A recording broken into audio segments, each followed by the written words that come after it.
မြန်မာနိုင်ငံရဲ့စိုက်ပျိုးရေးအတွက်အသက်သွေးကြောကဘာလဲလို့မေးလိုက်ရင်အဖြေကမြေကြီးပါပဲ။ကဲဒီနေ့တော့ဘယ်နေရာကမြေတွေကစိုက်ပျိုးရေးအတွက်အဖြစ်ထွန်းဆုံးလဲဆိုတာကိုအတူတူလေ့လာကြည့်ကြရအောင်။နိုင်ငံတင်နိုင်ငံရဲ့အဖို့တန်ဆုံးတဘာဝတယံဇာရဆိုရင်ဘာတွေကိုရင်ဆုံးပြည့်မိကြမလဲ။ရေနံတို့ကြောင့်မြရနာတို့တတုတို့ဒါတွေဖြစ်မှာပေါ့နော်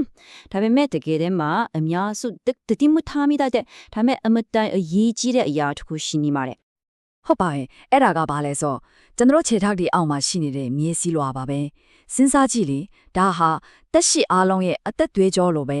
နိုင်ငံတကာနိုင်ငံရဲ့စာနယ်ရိခဖူလုံဖို့ချမ်းသာကြွယ်ဝဖို့အတွက်အခြေခံအကြဆုံးဥမစ်တစ်ခုပေါ့ကဲပထမဆုံးအနေနဲ့မြန်မာနိုင်ငံရဲ့စာဖို့ဆောင်ဒါမှမဟုတ်စပားကြီးကြီးတို့တောင်တင်စားခေါ်လို့ရတဲ့နေရာကနေစလိုက်ရအောင်အဲ့ဒါကတော့မြစ်ဝကျွန်းပေါ်ဒေတာကြီးတွေပါပဲဒီနေရာတွေဒီလောက်တောင်စိုက်ပျိုးရေးကောင်းရတဲ့လိဝက်ချက်ကဘာများဖြစ်မလဲဟုတ်ပါတယ်အဓိကကတော့မြစ်တွေပါပဲအဓိကရွက်ချက်ကတော့နှုံးမြေလို့ခေါ်တဲ့မြေအမျိုးအစားပါပဲရှင်းလေးပါပဲမြစ်တွေကနှစ်တိုင်းညက်တိုင်းတောင်ပေါ်မြေစီလွာတွေကနေအဖို့တန်အာဟာရဓာတ်တွေကိုတည်လာပြီးတော့ဒီလွင်မြေတွေပေါ်မှာလက်ဆောင်ပေးတယ်လို့လာချပေးသွားတာအဲ့တော့ဘာဖြစ်လဲဆိုတော့ဒီနေရာတွေကတဘာဝတိုင်းကိုမြေဩဇာထက်သန်နေတော့တာပေါ့ဆိုတော့ဒီလိုနှုံးတင်မြေတို့ဒီကိုဘယ်နေရာတွေမှာအများဆုံးတွေ့ရလဲဆိုရင်ဟုတ်ကဲ့အေယာဝတီမြစ်ကြီးရဲ့ကြီးစုကြောင့်ပေါ့မြေကြောင်းတစ်လျှောက်မှာအထူးတွေ့ရတာပါ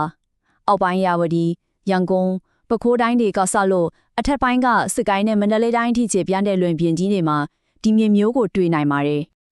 ကဲဒီလိုမျိုးစာကောင်းတော့ဘာဒီအဓိကစိုက်ကြမလဲသိကြတာပေါ့ကျွန်တော်တို့ရဲ့အဓိကအစားအစာဖြစ်တဲ့စပားပေါ့ဒီမြေတွေကစပားစိုက်ပျိုးရေးအတွက်တော့အကောင်းဆုံးပါပဲဒါကြောင့်မလို့လေဒီမြေဝကျွန်းပေါ်လွင်ပြင်တွေကိုမြန်မာနိုင်ငံရဲ့စပားကြီးကြီးလို့တောင်တင်စားပြီးခေါ်ကြတာပေါ့ဟုတ်ပြီမြို့ကျောင်းပေါ်ကနူးမီတွေအကြောင်းတော့တည်သွားပြီဒါပေမဲ့ဒါနဲ့တွေမပြီးသေးပါဘူးတချို့နေရာလေးတွေမှာပဲတီးတန့်တူရတဲ့တကယ်ကိုမြေစီဩဇာကောင်းလွန်လို့ယတနာလို့တောင်တင်စားလို့ရတဲ့အထူးမြေမျိုးစားတွေရှိသေးတယ်ကဲအဲ့ဒီနေရာတွေကိုစက်ပြီးခီးထွေကြည့်ကြရအောင်ဒီမှာအဓိကမြေမျိုးစားနှစ်ခုကိုကြည့်လိုက်ရအောင်တစ်ခုကမြေမြဲချက်နာမည်တိုင်းပဲသူကအမြဲရောင်တန်းပြီးရေကိုကောင်းကောင်းဆုပ်ယူထိမ့်သိမ်းထားနိုင်တယ်အဲ့ဒီတော့မိုးနေတဲ့အချိန်ပါတော့အပင်တွေထဲရေတက်ကိုအကြာကြီးထိမ့်ပေးထားနိုင်တာပေါ့နောက်တစ်ခုကတစ်ကြံပိုးရောင်မြေသူ့ရဲ့ထူးခြားချက်ကတော့တဘာဝအတိုင်းမြေစီဩဇာအရန်ကောင်းနေတာပဲ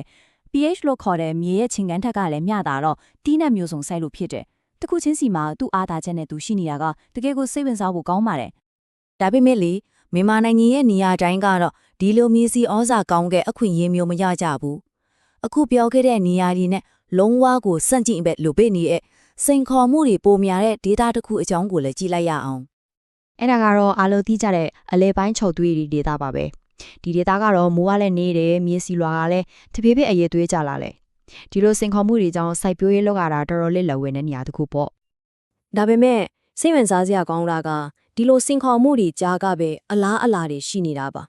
ဥပမာမြေယာကိုစနစ်တကျစီမံခန့်ခွဲမယ်ရေသွင်းစိုက်ပျိုးရေးစနစ်တွေကိုကောင်းကောင်းအသုံးချမယ်ပြီးတော့အရေးကြီးဆုံးကဒီမြေမျိုးစားနဲ့လိုက်ဖက်တဲ့ဘဲမျိုးစုံတို့စီတို့တီးနှံတို့ဝါတို့လိုတီးနှံတွေကိုရွေးချယ်စိုက်ပျိုးမယ်ဆိုရင်အဲ့ဒီ6သွေးကျယ်မြေတွေကိုတော့မှအကျိုးအမြတ်များတဲ့စိုက်ခင်းတွေအဖြစ်ပြောင်းလဲဖြစ်လို့ရနိုင်ပါတယ်ကဲဒီလို့ဆိုရင်တော့မြန်မာနိုင်ငံရဲ့မြေစီလွာမျိုးမျိုးချောင်းကိုအတော်လေးတီးသွားလောက်ပြီပေါ့နော်ဟုတ်ပြီဒါဆိုရင်ကျွန်တော်တို့ရဲ့ခရီးစဉ်တစ်လျှောက်တွေ့ခဲ့တာတွေကိုအနစ်ချုပ်ပြန်ကြည့်လိုက်ကြရအောင်အနစ်ချုပ်အနေနဲ့မရလွယ်အောင်ကြောက်ရရင်ပေါ့နော်မြန်မာနိုင်ငံရဲ့စိုက်ပျိုးရေးအတွက်အကောင်းဆုံးမြေစီလွာတွေကိုအထက်ကနေရာ၃မျိုးမှာတွေ့နိုင်ပါတယ်ပထမတစ်ခုကတော့အေယာဝတီမြို့ဝချုံပေါ်လိုနေရာတွေကနှုံးမြေဒါကနတ်တိုင်းမြေကြီးကအာဟာရလောက်ဖြစ်ပေးနေတာဒုတိယကတော့မိုးမြေဝလိုနေရာတွေကမြေမဲကျစ်သူကရေထင်းအားအလွန်ကောင်းတယ်နောက်ဆုံးတစ်ခုကတော့မန်လေးနဲ့ရှမ်းနယ်ဆက်လို့ကုန်းမြင့်ပိုင်းတွေကတစ်ကြံပိုးရောင်းမြေဒါကတော့တဘာဝအတိုင်းကိုမြေဩဇာကောင်းနေတာပါကဲအစုံမတတ်ခင်မှာစဉ်းစားစရာမေးခွန်းလေးတစ်ခုထားခဲ့ခြင်းပါတယ်။နိုင်ငံရဲ့အသက်သွေးကြောဖက်တဲ့ဒီလိုအဖိုးတန်တဲ့မြေစီလွာတွေကိုနောင်လာမဲ့မြစ်ဆက်ကြီးအတွက်ရေစီကောင်းမွန်နေအောင်ဘလို့နီလန်းနဲ့ကာကွယ်ဆောင်ရှုပ်ကြမလဲ။ဒါကတော့ကျွန်တော်တို့အားလုံးအတွက်တကယ်ကိုအရေးကြီးတဲ့မေးခွန်းတစ်ခုပါပဲ။